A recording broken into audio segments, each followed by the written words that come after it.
if you're looking at the records of the NASL, it was a fairly high-scoring league. I think the Bundesliga, the German league, was the only league that outscored it on a goals per game basis. But what was the reason for that? Was it the 35-yard line? Was it the fact that they gave points, extra points for goals scored? Now, that I did like, because that doesn't affect the rules of the game at all. That simply means that if you score more goals, you're going to get more points, which is an encouragement to go out and score. I like that very much. It could have been either of those things. It could have been the fact that at one point, if you remember, they decided they weren't going to have any ties.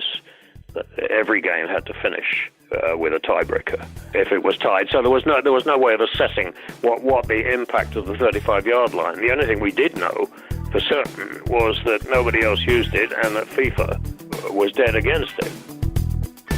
Welcome to Good Seats Still Available, a curious little podcast devoted to exploring what used to be in professional sports. Here's your host, Tim Hanlon. Hi, everybody. This is Tim Hanlon. Thank you for joining me here on Good Seats Still Available, a curious little podcast that's devoted to exploring what used to be in professional sports. Today, we're focused on professional soccer, and there is no better person who is more well qualified to opine on the history of professional soccer in this here United States than the guest we have coming up. His name is Paul Gardner.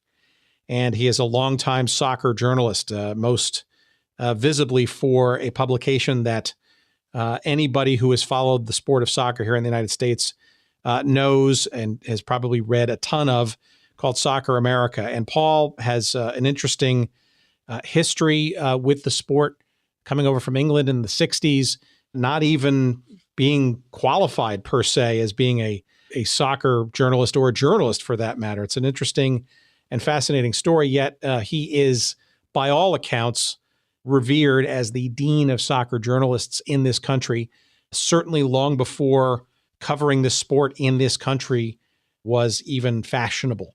And I think you're going to learn some very interesting tidbits from Paul's long career in covering the sport and still going strong in his mid-80s, God bless, here in the United States. Before we get to Paul, I want to thank every one of you for trying us out.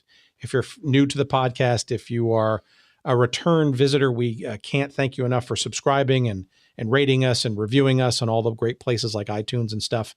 You know by now that goodseatsstillavailable.com is the place to go to find out more information about what we're up to, how to communicate with us. You got some suggestions, some comments. You want to follow us on social media feeds, you name it, it's all there, goodseatsstillavailable.com. And we thank you for your initial support so far. And we cannot wait to get deeper with great guests and conversations in the months to come. So thank you. Stick with us. And we look forward to serving your earbuds with more fun and interesting conversations. Okay, let's not waste any more time. Let us get to our conversation with the legendary award-winning soccer journalist extraordinaire, Paul Gardner, here on the show.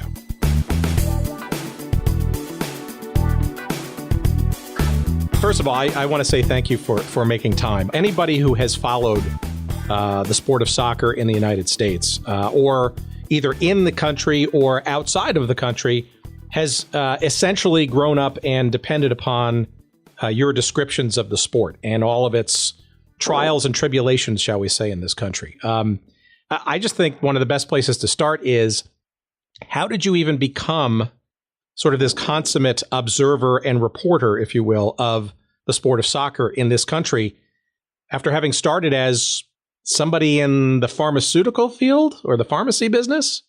Yeah, pharmacy. I was a pharmacist. I'm not now. They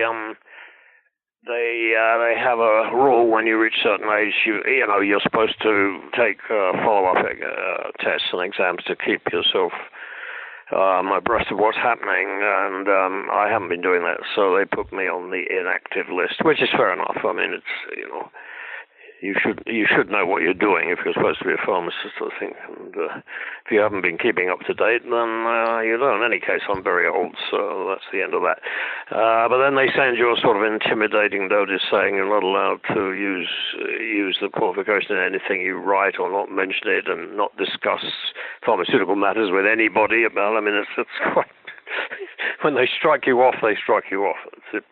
But that was what I became, and my father was a pharmacist. He had a pharmacy, so that was all worked out, that I would take over the family pharmacy, but I knew it wasn't going to work, even as I was studying pharmacy. So, it didn't. It lasted about a year that I worked as a pharmacist doing locum work, and then I saw, luckily, an ad for a job in London, which pleased me because I wanted to go to London, on a pharmacy magazine, which was very rare because there were only like 3 pharmacy magazines in the whole country. So I applied for that, and I got for that, which meant it was good because it meant I was doing a totally different type of work, namely journalism, while still using the knowledge that I'd spent like 5 years acquiring. So that jolted me into the journalistic part. And after about 7 years of that in London, I got itchy feet and felt, well, there's no future in this because there were only the 3 magazines, and the editors seemed to be, all of them, disgustingly young, so I wasn't going to get any promotion. And if I'm going to do anything, I'd better do it now. I thought I was 29 then. So I decided to emigrate here. I immediately got, very luckily, a job on a medical magazine, which was slightly different from the pharmacy, not entirely different. I had that for 5 years, and then I made some money, was able to save money, which I'd never been able to do in England. And I went off to live in Italy, North Africa in Italy, for a couple of years. When I came back here, that was 66, late 66. That was when all the North American Soccer League stuff was starting. I didn't know anything about it. I'd been in Italy. I hadn't been bothering to, work out what was happening in the States. I'd always been interested in soccer. I'd always followed the game, and I'd always been something, or I don't hesitate to say a thinker about it, but I'd followed it in a what I hope was an intelligent way. Not just by being a fan. My team is good and yours sucks, and that sort of attitude. But I just followed it in what I thought was a way that enabled me to feel enlightened about the sport. Well, so you mentioned 1966, right? And that's actually quite a pivotal year in the sport of soccer in the United States, right? Well, it very much was, yeah, very much so. I mean, I shouldn't have been in England at all. I should have been in Italy. But when I was in Italy, I got a call from my mother. There was a crisis in the family business, and I had to go back to England for 2 or 3 months to settle that. And those months took in the summer and the World Cup. And I did go to World Cup games. I mean, I wasn't covering the World Cup, but I did attend the games, including the final. That sort of gave me a taste for that, I suppose. And then it was one of those things that was just extraordinary because finally I had to leave Italy. I had to come back here after 2 years. On a green card, they didn't allow you to stay out of the country for longer than 2 years. So I had to come back. And on my way back, I stopped in at London. I had lunch with my former editor on the pharmacy magazine in London. He was a guy who knew nothing about soccer at all, couldn't have cared less about it. And he said to me, it's a good time for you to be going back, isn't it? I didn't know what he was talking about. He said, yes, all this soccer going on there. So he was the guy who alerted me to it. When I got back here, I arrived back here and stayed with a friend. I didn't have a job, and I didn't have any money because I spent it all in Italy. And I just made contact with as many people as I could. And now then, to be honest, I'm quite sure that I was helped by the fact that I had an English accent, which I never really, I don't like that business. So you've got, what a wonderful accent you've got, all that crap. I just don't like that. But did it help? Yes, of course it did, because people remember it. And if you have an English accent, and this still applies in the sport here now, they think, oh, well, he's English, he must know about soccer. So to some extent, you get a fraudulent ticket to being an expert. Well, you're being a little modest, I think, right? I mean, you clearly have. Well, no, not entirely, no, because, I mean, in those days back then, I had no background in the sport at all, other than being, as I say, somebody who followed the game closely since I was a boy. But my knowledge was limited. I didn't know it at the time. I've learned it since. My knowledge was very limited to English soccer. I didn't know much about soccer in the rest of the world. And was probably quite dismissive about it, if the truth be known. The English can get very arrogant about their soccer and their soccer knowledge. They still can, even though they haven't won anything in 50 years. But, when I came back in '66, we just won the World Cup. Damn it, we had to be the best in the world, didn't we? So I imagine I was insufferable. But I was learning all the time, because in England, you tend to meet English people. You talk soccer, you're talking English soccer, you're talking English soccer history, you're talking about English players, English teams, and that's it. When you come here, this great immigrant city here, you're suddenly talking with Italians and Argentines and Brazilians and Germans and so on. You get a much, much broader view of the game here.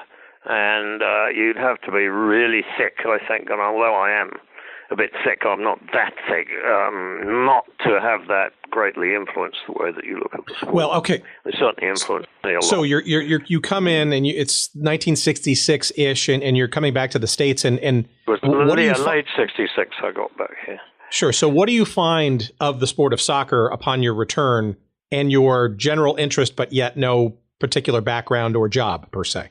What I found were these groups of two. Actually, there were more than two. There were three groups, as I remember originally, who decided, largely on the excitement created by the World Cup that had just finished in England, that they felt the time had come to start a professional soccer league in the United States. And, I mean, it was no secret who they were. The names were all there. And I could get in touch with them if you like, I could call them. And, so to speak, offer my services. And it was a time when where they were really looking for people who did know something about the sport. Mm-hmm. I was still being touchy about what I wanted to do. I didn't know that there was any future for me in soccer in those days. I think I'd have been totally stupid to imagine that there was, actually.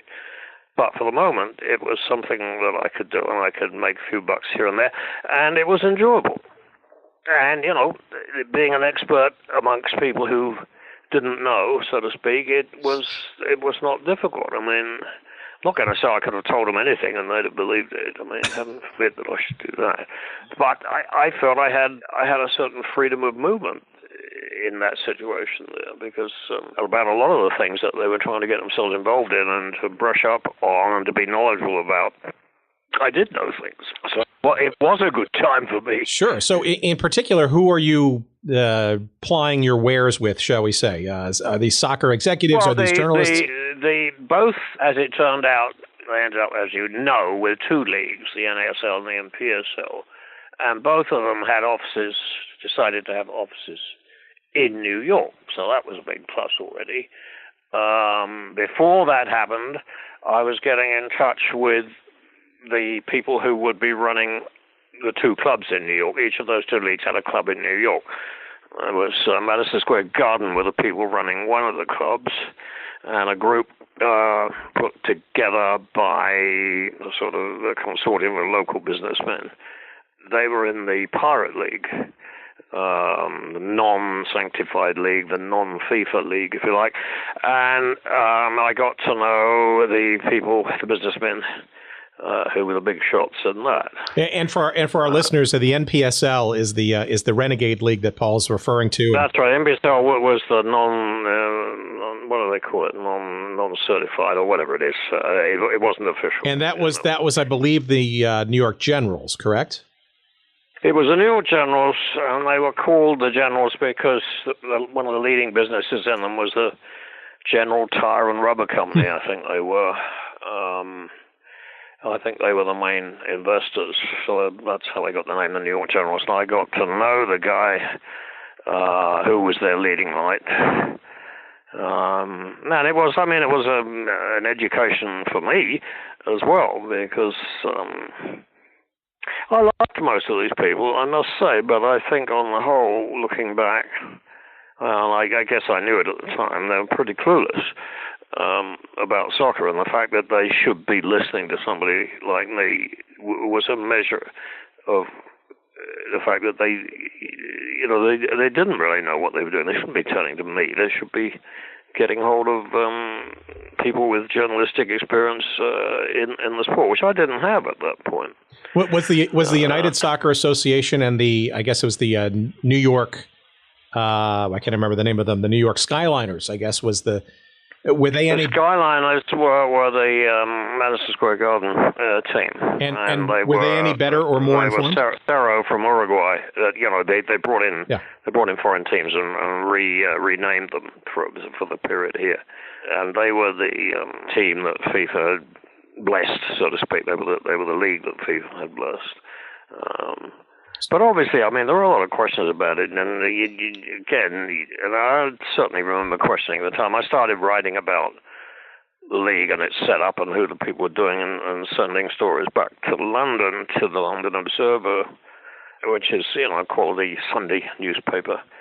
And I remember questioning in one of those stories that it was doubtful we had room for one pro league and one two. This obviously wasn't a promising start, and you didn't have to be Einstein to work that out, I can assure you. After one year with both of them not doing well, the fans weren't there, the crowds weren't there, and each of them was blaming it on the other, and then they finally decided between them that it was the two-league situation which was killing it off, so they got together and merged. Well, so in your estimation, why was, given that lack of knowledge about the sport, right? Given the fact that these are relatively naive businessmen when it came to ushering in a brand new sport with no real deep and widespread background and heritage in this country, why do you think they went ahead with two leagues and the differences? Did they see this huge pot of gold because of the great ratings of the World Cup in '66, or were they just completely blindly naive that they just couldn't see in front of themselves because of that greed, perhaps? I think these weren't stupid people. Let's get that out of the way. They were stupid as far as soccer was concerned, but this was a business. They were running a business, and they surely should have known that they weren't making wise business decisions. But I've seen it quite a lot of times. In fact, you still see it now. People get involved in soccer, and they're rich guys who've made a lot of money in business. So they're not stupid. They know what they're doing. They've made some right decisions in their life, some good ones. But it doesn't seem to translate into soccer. I don't know whether there's some sort of peculiar virus that gets into them as soon as they get into soccer, or whether there's something that it isn't them, it's the sport itself that just isn't amenable to new thinking, so to speak, because sure as hell was a lot of new thinking. Most of it not applicable to the sport. They more or less made it difficult for themselves. It would have been impossible not to understand, I think, that going ahead with two leagues was not the way to go. But they got into a competitive situation before anything got off the ground. Before, I think, either of these groups of people, they weren't even leagues then, had signed any players or decided when they were going to start or whatever. And they were in competition initially to get FIFA's blessing. And one of the groups, the NASL group, they won that competition, and that didn't go down well, particularly with the other group, and they weren't about to back down. In that sense, they were, I guess, being good businessmen. They were going to fight this thing, which they did. And they did it in the best American way, the best business way that they could see. They got a national TV contract with CBS. This is the NPSL. The Renegade League, so to speak. That's a good word, Renegade Maverick League, whatever it is. The people who didn't have FIFA backing them, they got a contract with CBS, and that, if I remember rightly, they were touting that as the first ever regular season TV contract for games in color in the world. I'm saying this has never happened before. Color TV was of any sport was widespread here, but it wasn't as widespread elsewhere in the world. I mean, I've watched plenty of soccer on TV. Well, not plenty, there wasn't that much on, but soccer on TV in England, and I'm pretty sure it was always in black and white. I don't remember watching color. That may simply be because I couldn't afford a color set. That was probably it. They were around, but they were something of a luxury then. So they felt they'd made a scoop there, and this was the thing that was going to help them. The other league, the official league without the TV contract, were well aware of this, and they were a bit scared by it. But they felt that things would work for them because they were pretty certain that a league that was not acknowledged by FIFA would have enormous difficulty signing any players at all, because all the players that they would go after would be foreign players with foreign clubs, and they would all be within FIFA's jurisdiction. And FIFA would surely come out and say to these players, well, if you go and play in the States, you'll be blacklisted and you won't get another job anywhere else. And they would say to the clubs who might want to sell them, you're not to deal with this other league. But that sort of intimidation never really arrived from people, and to, I think, everybody's surprise, certainly mine. The NPSL didn't have that much problem signing players. They were able to get players. They weren't particularly good players, mind you, but they were able to get professional players to come and sign. Phil Woosnam, who was there, ended up being their commissioner. He never started as commissioner. He was a player. Welsh-born, he came here as a player and was very enthusiastic about the whole idea of professional soccer in the States, and had visions and ideas of how far it could go and what it should look like and how it should be organized way ahead of anybody else's. In fact, speaking to him in the very, very earliest of days here, I felt, well, this guy's mad. This is not going to happen the way he thinks it is. It didn't in the end, of course, but it came a hell of a lot closer than I ever thought it would when they started. That's for sure. So when the USA, so we'll move on in a second, but when the USA, the United Soccer Association, 1967 competitor to the Renegade NPSL, when they decided that for a number of, I guess, logistical reasons and startup issues and whatnot, decided to import in lock, stock, and barrel entire teams, did you kind of worry that perhaps the bloom was off the rose before it even popped out of the ground, given that that seems like maybe perhaps a desperate move? Well, that worry was always there, Tim, but I don't think the idea that they were importing whole teams would have been the cause of it. They did that because they weren't ready. The NPSL, the Maverick League, they announced suddenly out of the blue that they would start operations in '67, and the USA they weren't ready for this. They didn't know what to do. They couldn't leave the whole scene just to the NPSL to establish themselves while they did nothing. They felt that would be the kiss of death. That would be asking for trouble.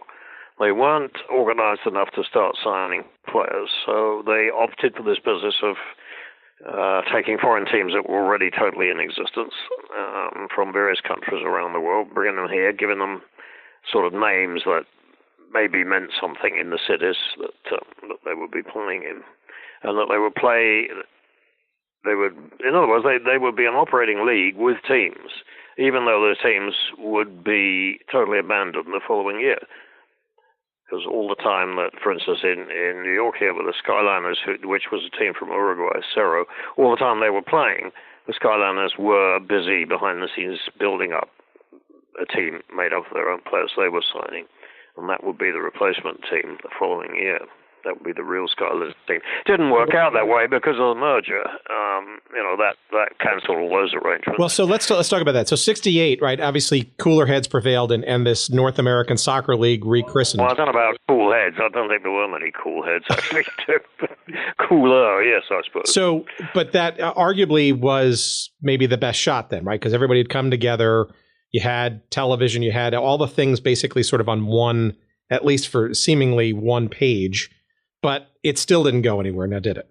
No, it didn't. And you can only say, I suppose, that the country wasn't ready, that's all. You know, when we look back and think about how far the Cosmos got in making this thing a public success, that in itself was pretty remarkable, and it sort of happened out of the blue, really, because the league was going along apparently quite well.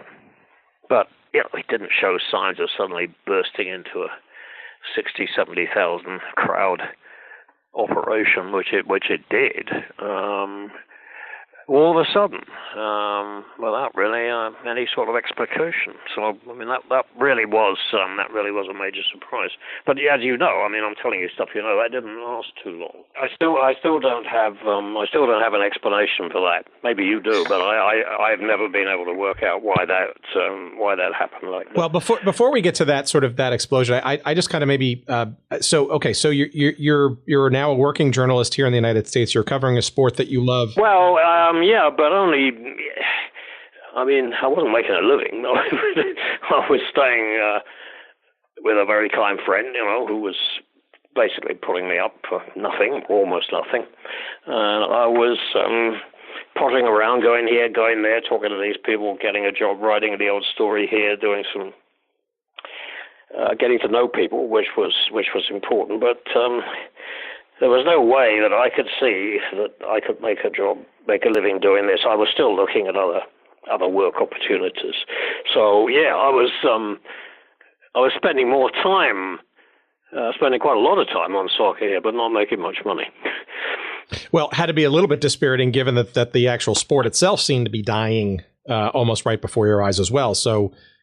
Well, it was a strange situation. I mean, I'd been involved in the years before, the 5 years I was here between 59 and 64. I'd already made a lot of soccer contacts in those years, but of course they were all semi-pro contacts, because that's all it was in those years.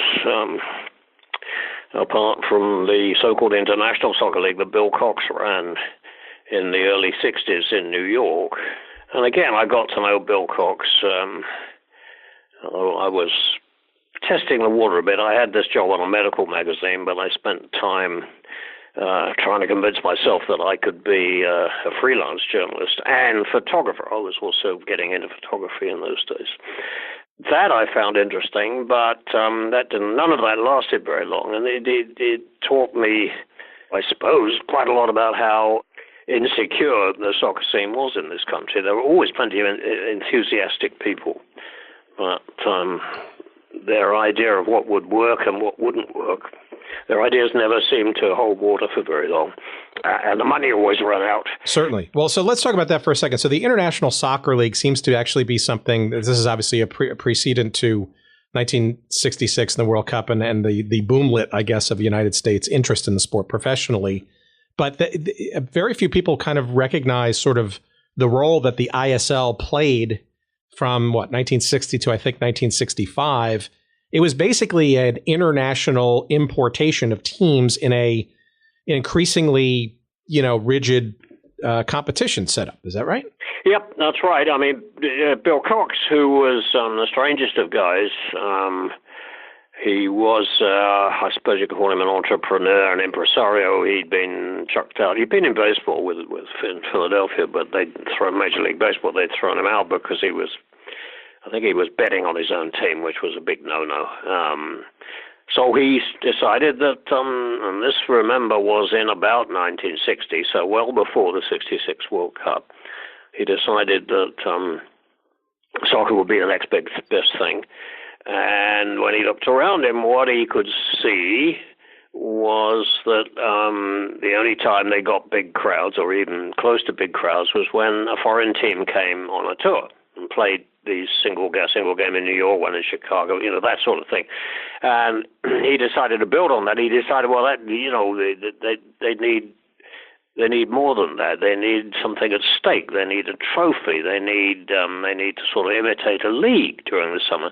So that's what he did. He imported, I think his biggest number, I think, was 8 teams, and sometimes they were in two groups of 4. The first group would play, and then they go home. The second group would play, and then the final would be the winner of the second group, and they bring back the team that had won the first set and play the final between those two. The thing about Bill Cox was he was another guy who didn't know anything about soccer, but somebody associated with him, and I never worked out who it was, knew a thing or two, because he was able to bring in really very good teams, not the top teams, not your Arsenals and Real Madrids and all those people. They would have been too expensive for Bill anyway. But he managed to get teams just below that level, but they were invariably good teams, and his league had some pretty good soccer being played there. I mean, one example was they brought in West Ham United from England, who. They're a well-known English team, well-known in England, not so well-known outside England, but you wouldn't rate them amongst those top teams with Arsenal, Spurs, Chelsea, Liverpool, Man U. They don't rate up at that level.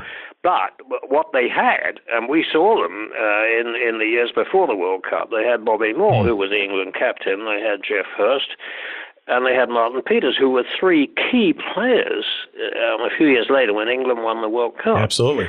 Which was quite remarkable. And they also had playing a team that came in, Dukla of Prague. I'd never heard of Dukla Prague. I don't know who they were. But they were a very good-looking team, and they had a marvelous young player who scored all their goals, whose name escapes me for the moment. And 2 or 3 of their players ended up on the Czech World Cup team in Chile in 1962 in the final. They lost the final to Brazil, as it happened. But to find those teams with those sort of those caliber of players on them was something had to be working pretty well for Bill Cox to do that. I always puzzled at that. But Bill was sort of guy who kept his cards very close to his chest. He wasn't about to tell you anything about how he worked and operated and how he got the teams.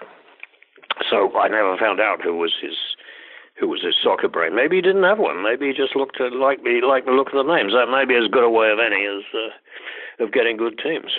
My sense is that, though, so it seems to the outside observer, it seems a little curious that in '65 that ISL format would go away just as the World Cup was getting ready, and obviously showing further interest in the United States, a pent-up at least interest to get 2 leagues going here domestically. But my understanding is that the ISL was basically potentially running afoul of FIFA as well as a unsanctioned league, and maybe that had something to do with it. I don't think so. I mean, if Bill had problems with FIFA, and it would have been quite likely that he did, because he had problems. They wouldn't have been directly with FIFA. Bill Cox's problems were with the United States Soccer Federation. There you go. That's it. Who felt that they have rules about when foreign teams come over, they have to pay certain fees to the United States Soccer Federation for permission to play in this country. So Bill was obliged theoretically to pay a fee to the United States Soccer Federation, and I think he was always either late or didn't pay that.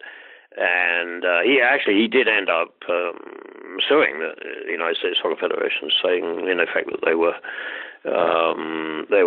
anti-business. They were trying to put him out of business by keeping him, by setting him unattainable targets for the money that he should pay them. I think that's where he had his problems. I don't think the problems were directly with FIFA, but the United States Soccer Federation, when they found that Bill wasn't cooperating with them, they turned to FIFA and said, will you help us? Because we need to either put this guy out of business or he's got to pay us money. I don't think FIFA wanted to get involved. Interfering in the local politics in each country is not or wasn't at that stage anything FIFA wanted to do. So I don't think Bill Cox ever crossed swords directly with FIFA. Interesting, though, that it almost seems like it's killing a golden goose where you're actually generating interest in a sport that really, was largely amateur in this country until that time, right? So. Well, yeah, but there's been a lot of that where the sport, you still see it even today, where the sport seems to be working against its own interests. And I think a lot of it comes from the fact that it is bound to be, right from the start, was different from the other American pro sports because of the international aspect. I mean, what other pro sport in this country do you see a group of very powerful, rich businessmen and, the NFL, baseball, who have created a league, and the league's doing quite well, and they're in charge. They do what they want to do. And suddenly along comes this sport here, and you've got a group of rich guys who suddenly find that they're not totally in charge of a situation, that they have to do what a group of, I don't know how you'd say that, I mean, they certainly saw them as sort of stiff-necked traditional conservatives in Switzerland, of all places, that they've got to do what these guys tell them. And these guys are not American. What do they know about the American situation? So it was, and to some extent still is, difficult for Americans, especially those businessmen who were the pioneers in the thing, especially for them to swallow that. They never really liked it at all. They wanted all the time. They didn't understand why they couldn't change the rules of the game if they wanted to. Why would they have to listen to what these foreigners told them? They didn't understand the mechanics of international trading of players, the mechanics of playing other international teams. There was a lot that was totally new to them. I mean, they were new to the sport anyway, but to find that the regulations applying to the organization of it were so different from what it would have been if they started up a new baseball league.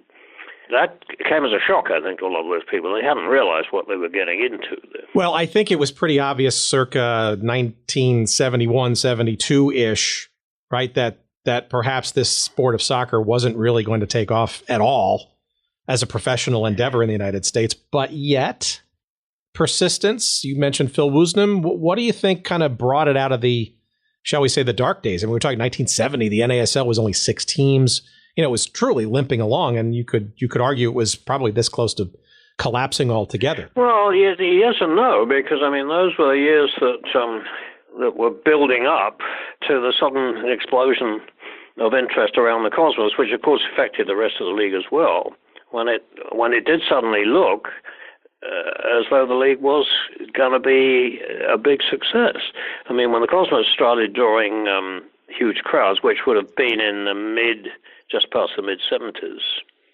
And, I mean, that really was a surprise to everybody. I wasn't, in my usual immaculate sense of timing, I wasn't in New York on the day, the night, the evening, when they got this huge crowd for the first time out at Giants Stadium, when they outdrew baseball. I was in Buenos Aires. That was 77, actually. Because the World Cup was going to be in Argentina the following year. So I'm in Buenos Aires, and I was having breakfast in my hotel there when a couple of Argentine journalists came in. I was very surprised to see them. They weren't staying at my hotel, that's for sure. And they wanted to question me. They said that soccer, football, was outdrawing baseball in New York. And here's a report to prove it. A crowd of 68,000 or something had turned out at Giants Stadium. Now, I had a lot of experience by that time in not trusting reporting on soccer matters in the United States, and I told them, that's got to be wrong. Forget it. There's something wrong with that. Don't pay any attention to that. So I put them straight. But of course, it was true. It was perfectly true. There had been this incredible crowd, which I found out soon enough.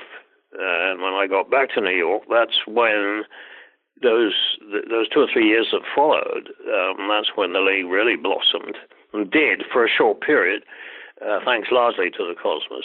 But other clubs did well, started drawing crowds anyway. I don't think anybody was making any money, But the league looked like it was flourishing. Sure, but you were not ignorant to the massive comet that was Pelé's signing in 1975, right? And the slow build, or actually interesting, buzz building that occurred, 75, 76, and then the move to Giant Stadium in 77. But even you, though, were still surprised that 60, 70,000 would actually hit, even though it was Pelé's last year. No, I was amazed because, and I think everybody was. I mean, I haven't met anybody who would tell you, oh yeah, we saw that coming. I don't think anybody did. I think anybody who tells you he did is probably lying.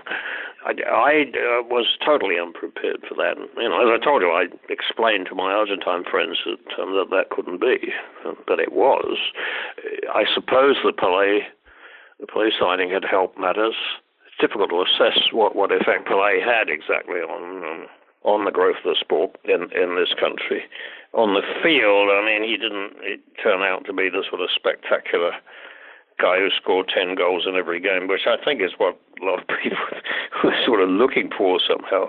But that didn't happen. He did get a lot of publicity, that's for sure. He got on talk shows and his name was around and people knew who he was, and maybe the first time that they'd ever been conscious of the name of any soccer player. He wasn't being popular because he was a dynamite soccer player. He was getting popular because he earned a lot of money, because he was arguably the most famous athlete in the world. I think he was. I don't think he was arguably in this country. It was arguable because everybody would have said, no, it's not Pelé. Muhammad Ali is the number one international sports star. I don't think that was ever true. I think Pelé would have won that competition by a country mile. But he got that sort of celebrity attention, which, that would have started setting the groundwork for what happened, I suppose. Looking back, I suppose a number of things came together because the celebrity side of it did help, and the people who were running the Cosmos, the Warner Brothers, were ideal people to take advantage of the celebrity people who were coming along. They had showbiz connections all over the place. They had political connections, and they had plenty of money. So things look good for a couple of years. Well, you actually did some work with Pelé. You actually did some work with him, right? I mean, you did a couple of movies in the early and mid 70s, both before and during. Well, yeah, I had, but this was before he came here. I had worked with Pelé down in Brazil for a month or two, very closely, making a series of instructional films. How Pelé played, and take a look at this and see if you can do it, sort of stuff. Well, that wasn't the title, Paul. The title, of course, is Pelé, the Master and His Method. And the reason why I know that is because as a young player myself, I remember watching those movies every summer just during the 1970s. I believe it was sponsored by Pepsi, if I'm not mistaken. It was, yep. Yeah. And it was seminal in most young soccer players' training, if you will, in this country during the 70s. So thank you, I guess. Well, and mine too, that's the truth be known, because that time I spent in Brazil with Pelé every day doing these films, and with his chaperone, almost Professor, he was always called Professor Julian Mazzei, who spoke very good English, and who came when Pelé did, 2 or 3 years later, when Pelé did come here. Mazzei came with him and was always his spokesman everywhere. Those two, between them, taught me so much about Brazilian soccer, about which I had known not nearly enough, let's put it that way. And that was another way in which I felt, that a bit late in my life, admittedly. I mean, when this was into the 70s. I was in my 40s by now. But it convinced me that I was now learning enough that I knew what I was talking about, in a way that I found was not so common, because soccer is still rather a tribal sport. It's still made up of all those various ethnic individuals who know. The Italians know Italian soccer, the Germans know German soccer, and so on. But an international look at it, somebody who's made an effort to understand all the different things, to bring them together and look at all of them equally. That was and still is to a large extent rather uncommon. Now, who did Pele bring you, or did the Professor Mazet bring you back for the 1975 documentary you did? I guess, which was basically about Pele's first season with the Cosmos. No, that came from the Cosmos themselves. They knew Clive Toy, who was the general manager of the Cosmos in those days, another Brit who I'd got to know quite well. I always got on very well with Clive. And he knew that I had done those films, those instructional films, and he asked me about it, what company made them. And I said, well, it wasn't really a company, it was a group of freelancers who came together just for those films. So he wanted to know, well, can you put it together again and do us a film? So we didn't get all the same people together, but we got a lot of them together, and we made the highlight film of Pele's first year with the Cosmos. But it was the old joke about the highlight. We don't have a highlight film, we have a highlight slide. There wasn't much to go on because there weren't many highlights that year.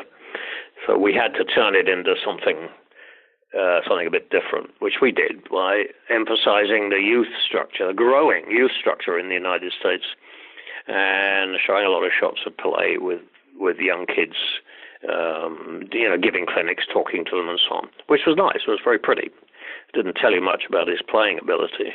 And in those days, funnily enough, we weren't able to find massive amounts of tape, good quality tape of Pele in action. The sport, or sports in general maybe, weren't quite ready for that yet. So we struggled a bit to get the sort of footage we felt we needed. It worked fairly well, I think. It's not a bad. Is that film available anywhere that you know of? Buried in a box somewhere? No, I don't know what's happened to it. I don't even know who owns the copyright. Well, I'll put that out to our listeners. It's called Pele's New World. It came out in 1975. Pele's New World, yeah. Originally the copyright would have belonged to the Cosmos, which means that presumably when Pepe Pinton, who was Ken Elliott's sidekick, and in the last dying days of the Cosmos, Pepe Pinton was the general manager there. He ended up buying all, I think, the Cosmos trademark stuff, everything. So I think the copyright would have gone to him, but then he sold everything to this latest group. Yep. Actually, not the latest group, but the predecessors of this latest group, going back 3 or 4 or 5 years now, when they decided to rebirth the Cosmos. I will make a note. But then they, in turn, sold out to another group. So I just don't know. Yeah. There's a trail there that I don't know. I will make a note and make it my life's work to find that documentary for you, Paul. That's the last thing I do. Right. I hope it doesn't take a lifetime to find that. I hope not either. All right. So let me say a couple of other just interesting tidbits because, in the mid-'70s and late '70s, you actually became a national presence on television, network television, as basically the lead color commentator for North American Soccer League matches. How did that come about? Almost by accident again, I think. I had been... Phil Woosnam called me one day and said, in his blunt Welsh way, do you want to do a book? Well, I had never done a book.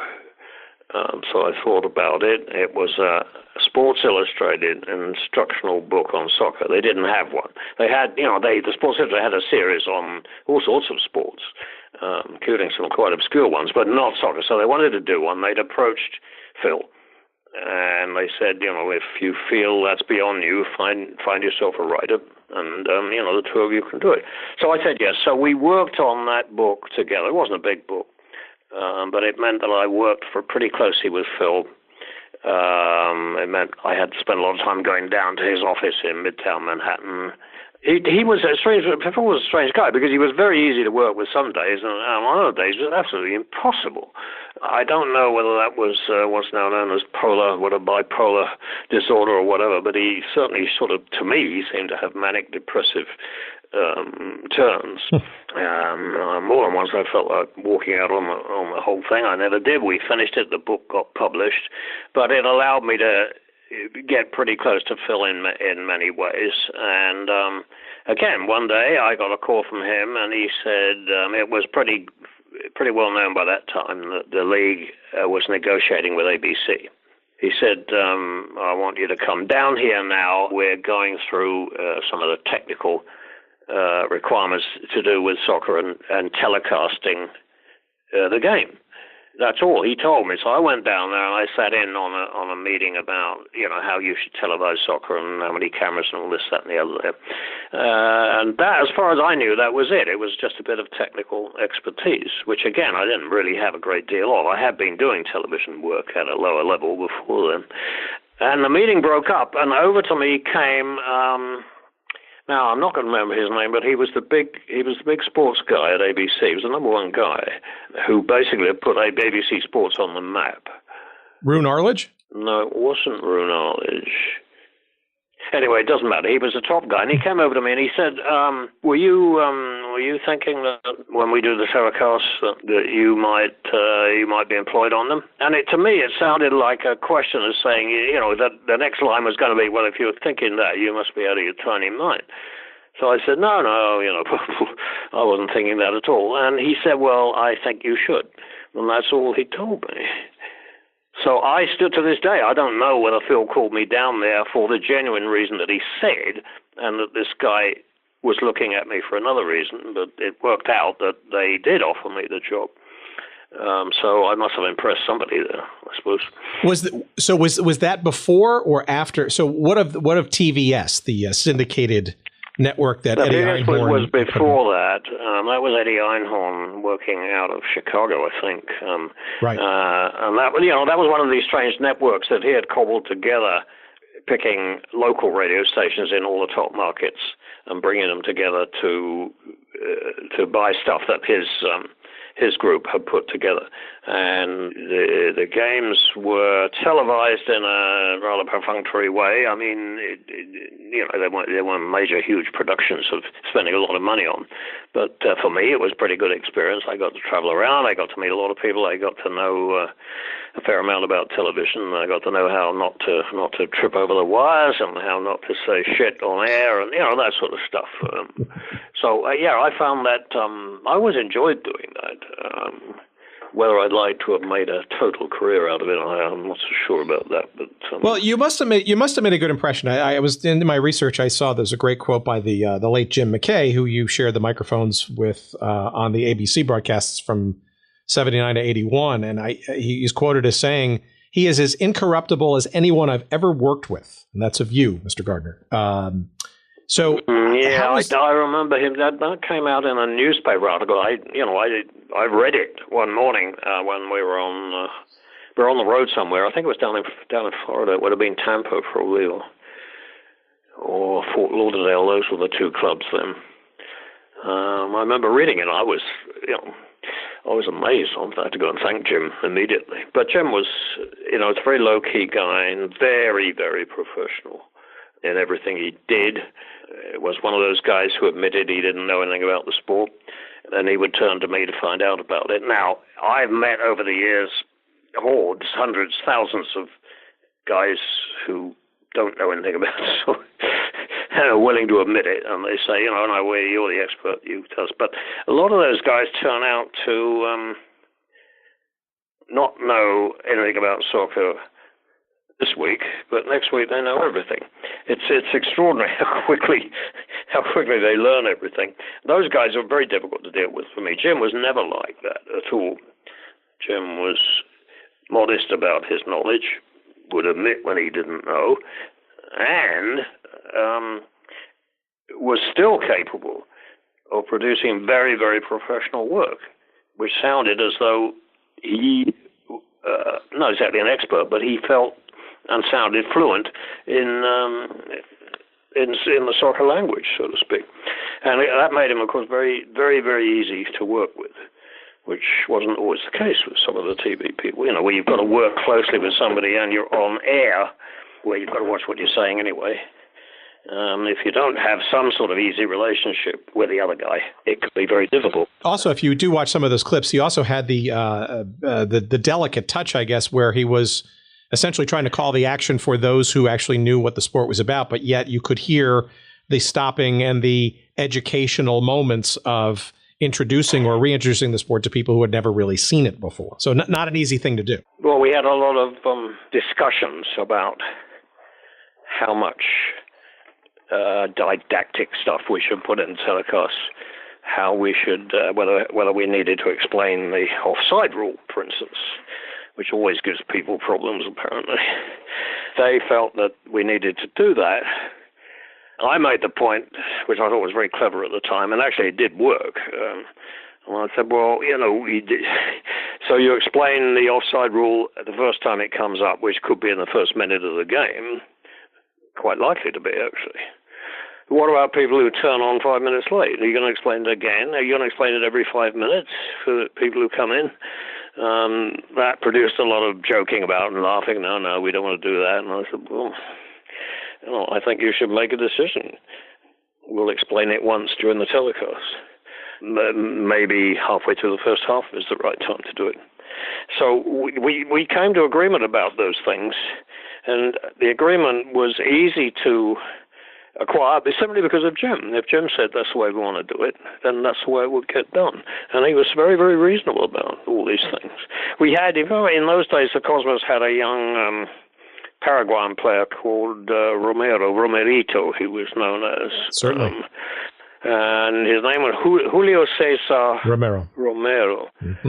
And we were discussing a game, pre-game, one day, and Jim came out and he said, "Oh yes, and we're going to do a feature on Julius Caesar." And I said, "Well, who's Julius Caesar?" And he said, "Well, it's Romero, Julius Caesar Romero." I said, you can't make fun of that. You can't make anything out of that. I mean, that's his name, Jim. And it's not Julius Caesar; it's Julio Caesar. And he said, "No, we're going to call him Julius Caesar." And I got all bent out of shape because one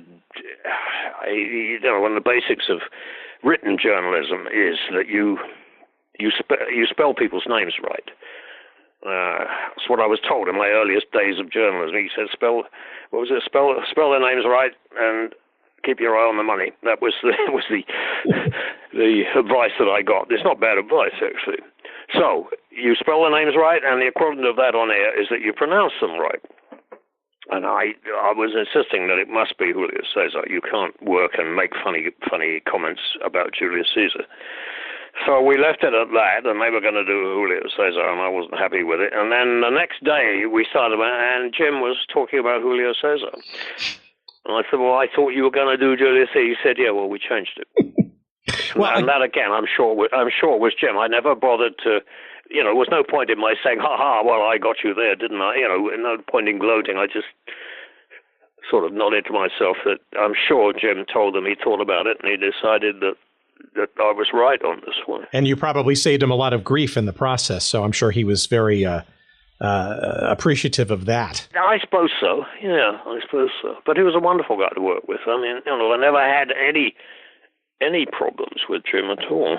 He was supportive, and he was not, well, put it at his crudest, he was not loudmouthed. He didn't bombast while you were on air. He didn't talk you down. It was just very, very pleasant. Very pleasant indeed. Well, there's some great broadcasts that you guys did together, including that 1979 playoff marathon between the Cosmos and the Vancouver Whitecaps, which some say was the sort of the greatest sort of game ever played in the NASL. That's debatable, but well, it might have been. It seemed to go on forever. I think it went to what they had then, the mini game, didn't it? Mini games, a couple of shootouts, but you've never really been a big fan of the shootout, right? No, I hate the shootout. Now that you mention it, yes.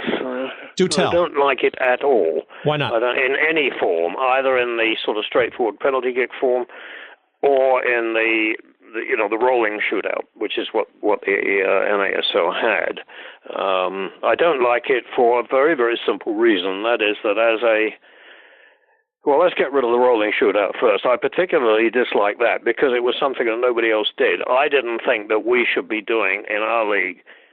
We should be employing something which nobody in the rest of the world was employing, because that made us different in some ways, and I didn't think that was the way to go. I thought we should be rather carefully trying to be like every other club in the world. But, that was my personal opinion. FIFA evidently had the same view because they didn't like it either. But the argument against both of those shootouts is that they're add-ons. They come at the end of the game. In other words, you've played an overtime game, which is 90 minutes plus 30, so you've played 2 hours of soccer and you've been unable to come up with a result. And now suddenly you're going to say, well, you can forget those 2 hours because we're now going to have a shootout. And this is what the result depends on. So now the game itself, the 2 hours that have been played are dismissed. They don't count for anything. What counts now is simply this little rigmarole with running forward with the ball and trying to beat the goalkeeper, which means that you can play for the shootout. In other words, if you're the weaker team, you feel you've got a chance of winning the shootout. With the shootout, theoretically, is a 50-50 thing. Mm-hmm. If you can defend enough and basically frustrate a good team, let's say the Cosmos, for the overtime game, once you've done that and kept the score tied, nothing, 1-1, whatever, you're now into the shootout, and you're going to feel that you've almost won the game because you've managed to hold this team, and now you're on level footing with them. And that did not make for a good game. That really ruined the 2-hour game that preceded it because you were playing so defensively. I felt that any tiebreaker that should be used should be one that worked during the 2-hour game. And what I always recommend, and still do recommend, is that you count the corner kicks. Because if you're counting corner kicks, they start the minute the opening whistle for the game goes. Mm-hmm. And if, as you approach the 90-minute mark, you've still got no score, but your team has notched up 15 corner kicks, and my team has only notched up 10. Mm-hmm. There's no point in my continuing to be defensive. I'm losing the game. So I've got to get down your end of the field. And this is in the regular game. And I feel that a tiebreaker of that sort would promote a much better game leading up to a situation where you would get a result, you'd probably get goals, and you wouldn't need this ridiculous rigmarole of the shootout. So how about the NASL had some other nuances to it. So what about the 35-yard line as the offsides line?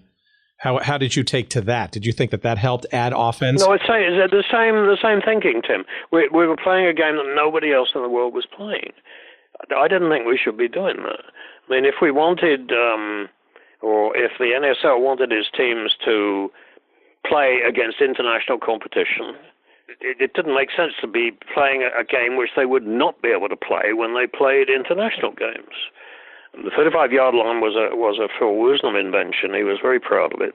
He said that the idea was that a lot of the stadiums in the early days, were football or baseball stadiums where they had to squeeze a soccer field in, and a lot of the fields were narrow. In other words, by narrow, I mean less than 70 yards wide. They were down to 68. So one of them, I think, was even much narrower than that. And that concentrates the players together, and it made, according to Phil, it made the offside calls became far too frequent under those circumstances. And he felt that by having a 35-yard line at each end of the field, created a whole area in the middle of the field where basically you couldn't be offside. Which allowed players to move around much more freely, whereas with the standard rule, you can push all your defenders up to the halfway line, and it means that anybody running behind those defenders has got to time his run very carefully, or otherwise he's going to be offside. And that's a whole half of the field that you're calling offside. And if it's a narrow field, it becomes even easier for the defenders to catch players offside. So Phil had that idea. He also felt it would create more goal scoring. We never knew the answer to that because they had other changes at work as well.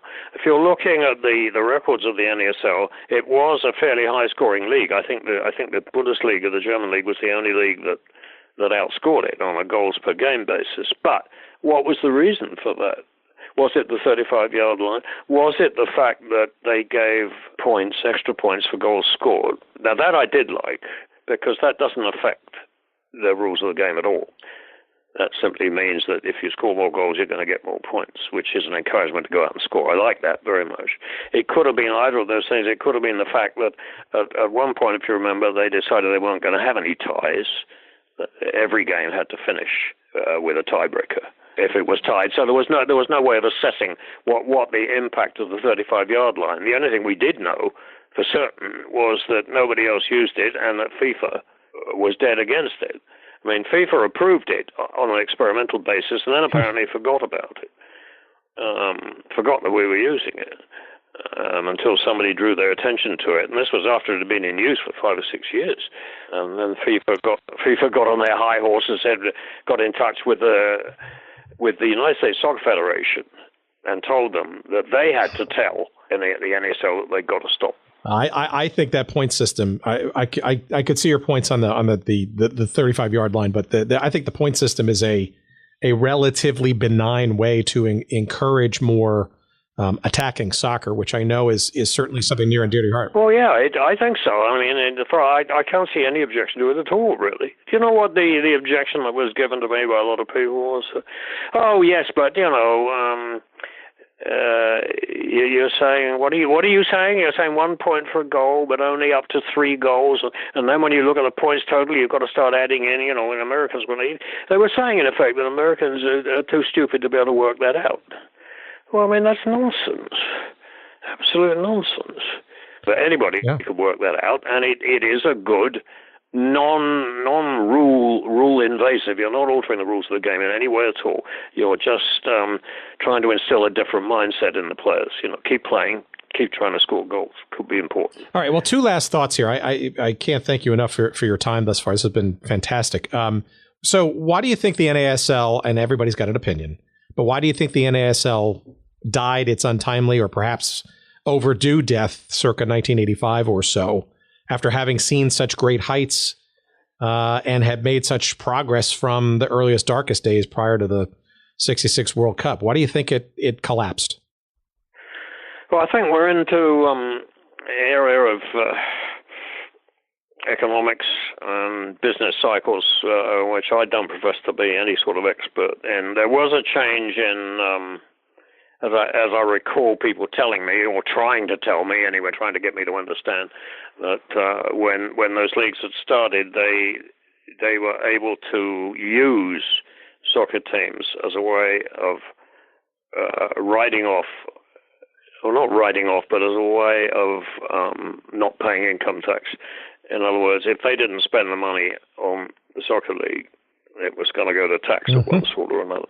So it was an encouragement for them to be involved in another enterprise, which in a way was not draining away too much money. It was draining away money which they were going to have to pay in tax if they weren't careful. That rule apparently was changed in some way, which meant that they couldn't write these losses, and every team was losing money. Even the Cosmos were losing money. No, I don't think any team made money here. Maybe Seattle did a bit. So it was important. If what I'm saying is true, then it was important that suddenly it wasn't so attractive to the businessmen as a tax write-off, if you like. That's a very interesting theory. I've never really heard that before, but it certainly makes sense, especially if you take into account what the Cosmos went through, right, with their Atari division, Warner Communications. I mean, that was a huge sinkhole financially for Warner, and that arguably is, probably one of the major reasons why they spent less time and money on that team circa 82, 83, and that didn't help the league writ large either. No, we got wind of all that stuff going on there. These were fringe, as far as the soccer element was involved. These were fringe areas at one time. I mean, I'll admit I didn't pay much attention to them, because I wasn't interested in them. I didn't understand them anyway. But every so often I would run into Canalia and he would give me a gloomy assessment of what was going on at Warner Brothers. He pretty much knew, I think, that the writing was on the wall. Never actually came out and said something like that, but he would say things like, "Oh, it doesn't look good for soccer," and all that sort of thing.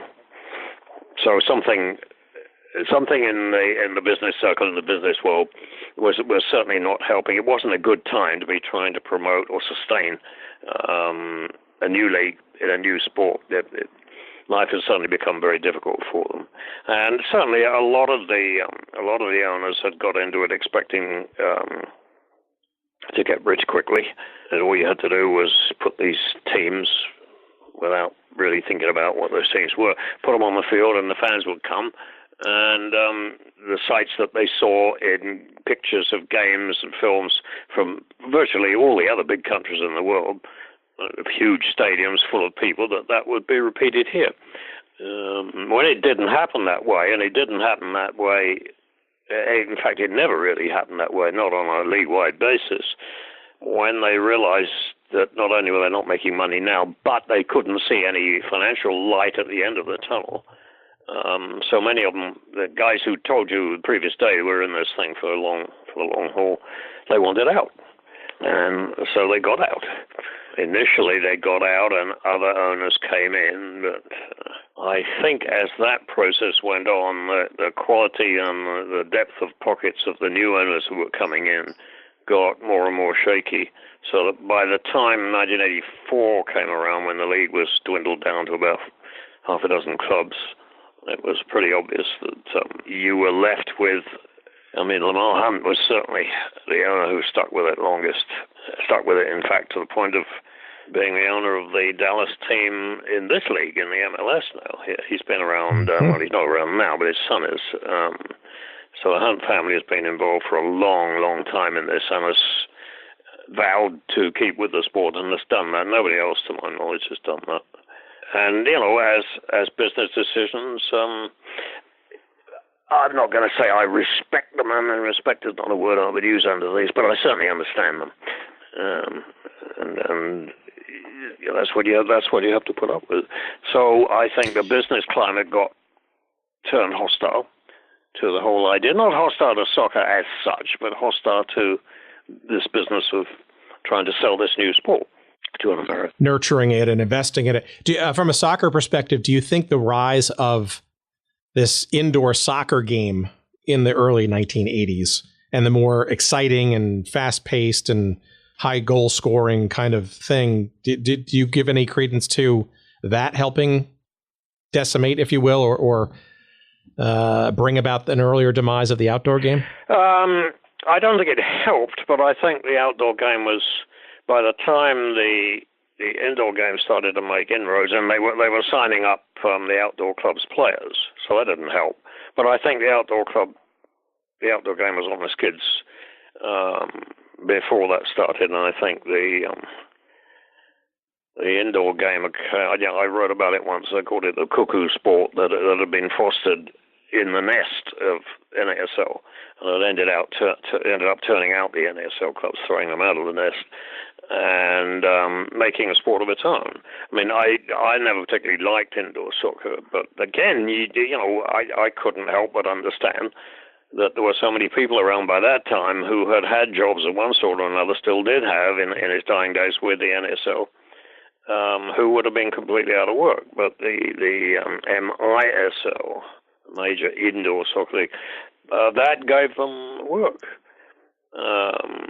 Even though some of those people involved knew that this wasn't really soccer, and they were a bit ashamed of doing it.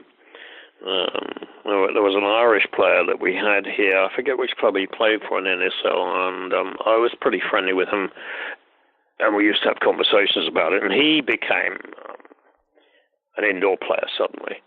And I remember calling him and saying, what's this indoor soccer? I never thought it would be you. And he said in a very quiet sort of Irish way, well, I haven't told my father yet. It was frightened to tell him that he was playing indoor soccer. That's the sort of attitude that was around in those days, because virtually all the people, obviously, none of them had grown up with indoor soccer, really hadn't existed. They'd all switched to it later in life. It didn't help the NSL situation, but I don't think that was the key thing. I think the key thing was the business climate was suddenly wrong. That the league had been going on for how long did it last? About 12 years, something like that. 68, 78, 84, what is that, 16 years, whatever. After all that time, there was still no light at the end of the tunnel, and I think, they'd run out of investors who were willing to commit under those circumstances. So, well, all right, let's wrap up with one maybe nice bow-tied, gift-wrapped question. Since you have seen the rise and the fall and the rise again, and the maturation of the sport in the United States, perhaps unlike any other sports journalist in the country, and we now have a league, a Division I pro league, and I would argue even a quite successful and well-rooted series of, well, at least at the Division III level, minor league system. It seems a little bit more stable, certainly. But we also have a professional Division I league now that is approaching the same amount of teams. I think by next year or two, you're going to be at 23, 24 teams, where the old NASL sort of peaked, shall we say. Do you see any similarities or dissimilarities to the rise, the fall, and then the rise again, and then the dramatic fall again of the NASL? Are there any lessons there for MLS, do you think? Or do you think it's just different this time? Well, MLS has made it. I mean, I've never gotten to admit this, but I'm quite sure they did. Made some sort of agreement amongst themselves that they would not repeat the mistakes of the NASL. And one way to not repeat those mistakes was not to employ people who had worked in the NASL. And in the early days of MLS, there were hardly any people around, despite all the experience that was around in this country from people who had general managers' jobs or coaches' jobs or whatever in the NASL. Virtually none of those people was employed by MLS. I thought that was childish, frankly. I thought it was stupid. I mean, a guy like, who I've already mentioned, a guy like Clive Toy, who had been the general manager at the Cosmos in its heyday. Sure. Why would you be determined not to employ him? Because that's what it looked like to me. So they did that. Whether that was the reason that they have avoided a lot of the mistakes, I don't think so. I think they knew what they felt the mistakes were. The one that always comes up top of the list people are most critical about was that the NASL expanded too fast. I think that's... I don't think the NASL had any option at that point. It was a league that had to expand. If you're going to be a major league in this country, you can't do it on the basis of 10 or 12 teams. It's, all the major league sports in this country, all of them have close to, I think, 30 teams, which is a bigger soccer league than anywhere else in the world. Most of the top leagues in Europe have 20 teams. The Premier League in England is 20, the Italians have 20, Spanish have 20, the Germans have 18 for some reason or other. But this country is much bigger. 30 is about right, and that's what you need to get the spread of their favorite word of markets, meaning cities, venues, to attract nationwide TV and so on. You've got to have that. And that's what I think Phil Wisdom, who was the commissioner until very late in the day, but as the league began to fall apart and the owners started to turn on Phil, and they got rid of him, and they brought in Howard Samuels, who suddenly, to rescue them, they're bringing in a guy who knows absolutely nothing about soccer at all, but he's supposedly a good businessman. Not good enough because it didn't work and the league folded. So I think different circumstances have applied to both of them, particularly to do again with the business climate in which these things flourish. I think the way MLS has and did from an early stage concentrate on, again, you can thank Lamar Hunt for this, on building stadiums. I think that's been a huge plus for them. That's something the old NASL never did. Not a single soccer stadium was built during the years of the NASL, which sort of showed an insecurity about the owners that they weren't going to spend their money building a stadium for a sport which might not last. This league, the MLS, with these owners, starting with Lamar Hunt in Columbus, have all agreed, and now I think they have to agree as part of getting a new franchise, that they will build a new stadium. That they will build a soccer-specific stadium. So we've got a whole series now of soccer-specific stadiums, which means that those clubs where those stadiums are, they have a home. They have a place you can go. They have their stores and their shops there. They have other events there. They can become a presence in the communities. That was difficult for the NASL clubs when they didn't really have a home. Their home was where the football team played or the baseball team played. That's been a huge factor in helping MLS to establish itself as a genuine major league. I mean, don't you find in your speaking and your travels and your talks here that the idea of specific soccer stadiums, which let's see, is a comparatively new idea, that is a big factor in helping the growth of MLS? I think so. I think it gives some long-term vision that we want to keep the league around, right? Yeah, exactly. That's it. Long-term thing that we're here, and this proves it. This is concrete and seats in the field. We can't pack up, and we could do, but it's unlikely. We've made a commitment. We have faith in the future of our sport, faith enough to build these stadiums, which, and each one that's built gets a little bit better than the previous one, building on experience, and they're really very good. I mean, I've been impressed with the way these stadiums grown. The first one, the one in Columbus, when they televise games from Columbus now, it looks awfully sort of no frills. Oh, it is. Which, of course, it was at the time. But if you look at the newer stadiums, like the one in San Jose, or right here in New Jersey, where the Red Bulls are, these are very nice, very neat, smallish anyway, stadiums, and they're just right for the sport. So I mean that is something they've done extremely well, and it simplified their own problems too, because as long as they were using, particularly baseball fields, scheduling games to avoid having to vacate the stadium, in fact, because the baseball team was playing there, made scheduling problems enormous for the old NASL. And I think there's a better feeling around, not nearly as good as it should be. This league could be doing a hell of a lot better if it would basically sign the right players and stop signing. Oh, God, I mentioned earlier that soccer was a tribal sport, and you still get coaches who come in from wherever they come, if they're foreign coaches, and they want to bring in players from the country where they come from. Does this make any sense? Frankly, no, it doesn't. We've got an enormous amount of talent in this country, which is totally underemployed, underexploited, underappreciated.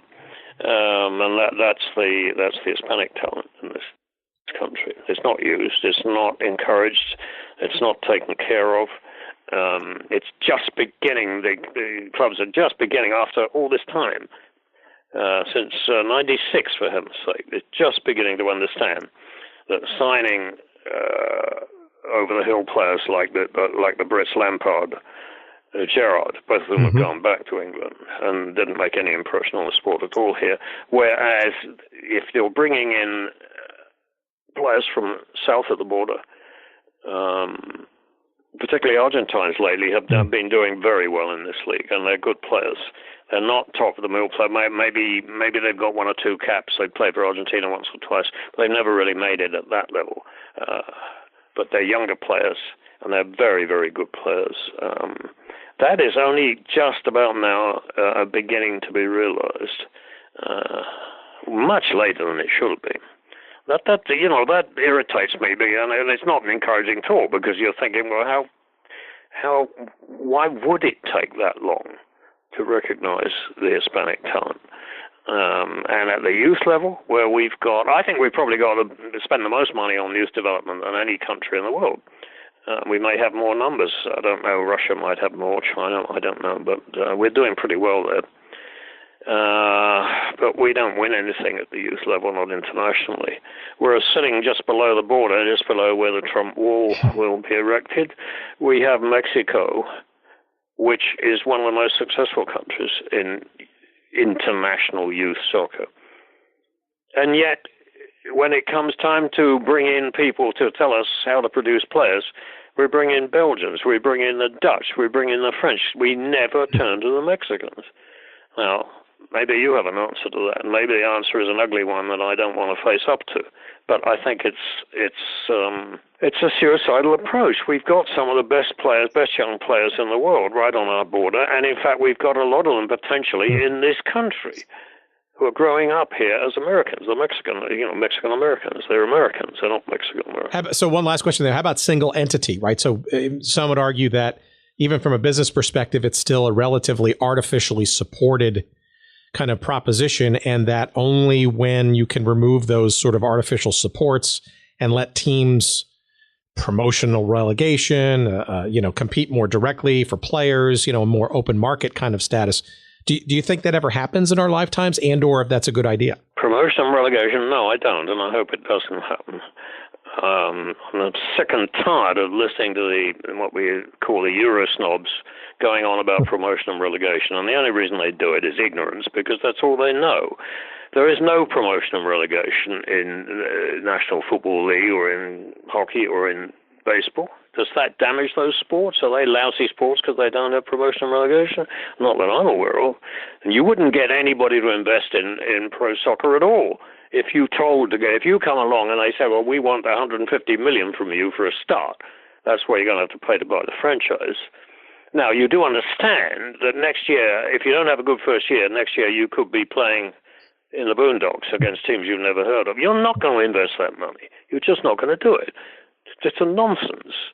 So I wish they'd shut up about promotion and relegation. Pay attention to what's here and make it work.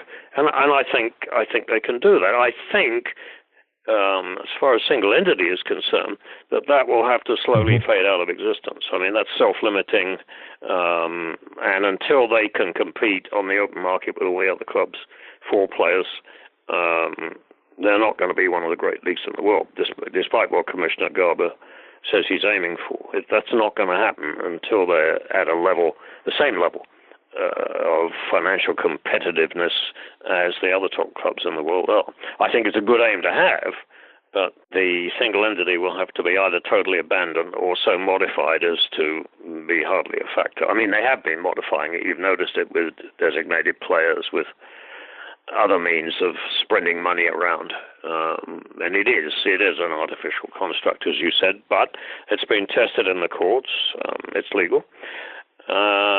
And it's worked very well for them. And without it, I don't think we'd have a league. I think it was essential, at least as a start-off proposition, that we had something like that, which would encourage investors to put their money in and basically tell them that this is not going to go south quickly, and also that your club will not be relegated to some rinky-dink second league after 1 year or 2 years play.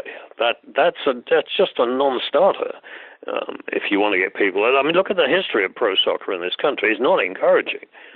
Going back into the 30s, there have been attempts to float pro leagues, and they've all failed, all of them, including up to the NASL, the most recent one. So, anybody who's looking at that is already going to have some questions to ask about whether the sport is viable. MLS is doing its best in terms of its playing, in terms of building stadiums, and in terms of getting publicity to prove that, yes, it is viable. But it's not in a position to start laying down the laws about things like promotion and relegation. I mean, that's just nonsense to be talking about. Well, do I make myself clear? Dramatically so. And I think so. Look, this has been a wonderful conversation. I've kept you for almost an hour and 40 minutes, believe it or not. So I can't. There is nobody in this country that has seen this sport, warts and all, arguably from an independent mindset without any particular vested interests. And there is a reason why you are in the Soccer Hall of Fame and why so many people have. Well, I'm not in the Soccer Hall of Fame. You are. You got an award from them. They don't put journalists in the Hall of Fame. People are telling me, well, you should object to that, but I don't object. I don't think journalists should be in the Hall of Fame. Maybe they should have their own Hall of Fame, but not one that. Not one that elects players and coaches and builders and all that. Journalists are supposed to be independent of all those people. So I'm not unhappy with that. I won whatever the award is called, the Colin Jose Award.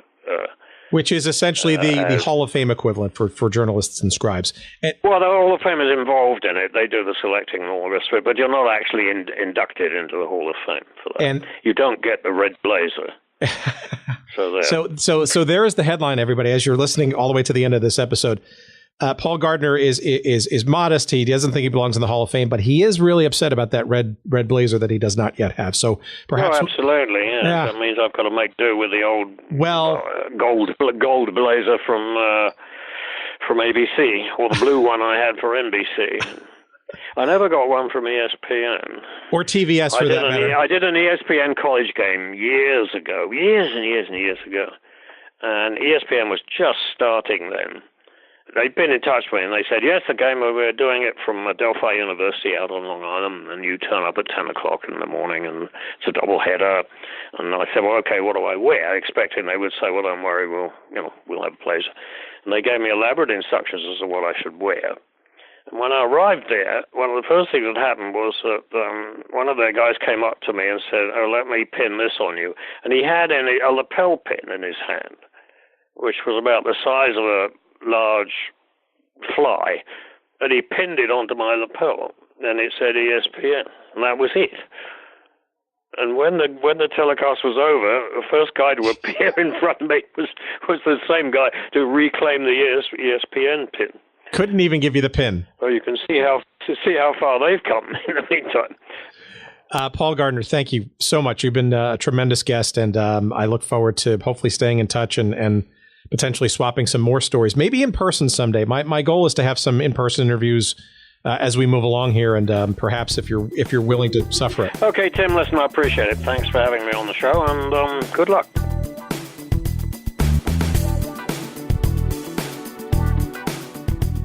Okay, there you have it. There's our conversation with the one, the only Paul Gardner, soccer journalist extraordinaire. Amazing story. I mean, we went long, and I could have gone a lot longer.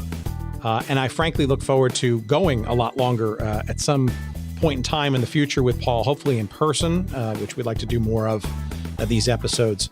Paul is just a wealth of information, and he's been there, done that. He's seen the sport and all the opportunists and the business folks with dollar signs in their eyes, and the soccer people who don't understand the business side, and vice versa, and all the trials and tribulations that this sport has endured, that sport of soccer here in the United States on the professional level, and frankly still has many more chapters yet to be written about. But Paul was there, frankly, at the earliest incarnations of the modern day game. Yes, for you completists out there, the sport has certainly existed in earlier forms and much more amateur leagues and regional leagues and all that kind of stuff, no doubt.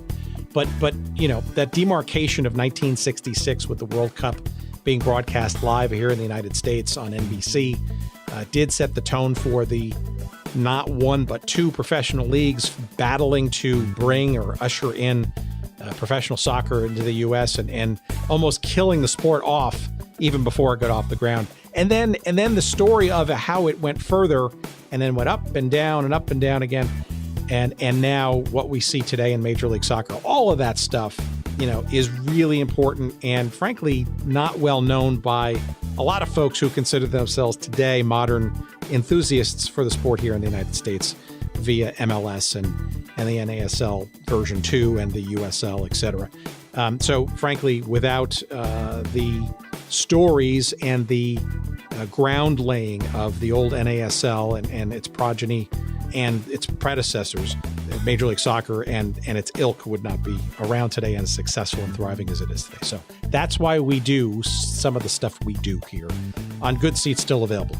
Thank you for joining me. GoodSeatsStillAvailable.com is the website. Go check us out. Follow us on Twitter and Facebook and Instagram, all those great places. Send us an email.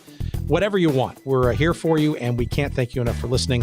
We'll see you soon on the next episode. Take care, everybody.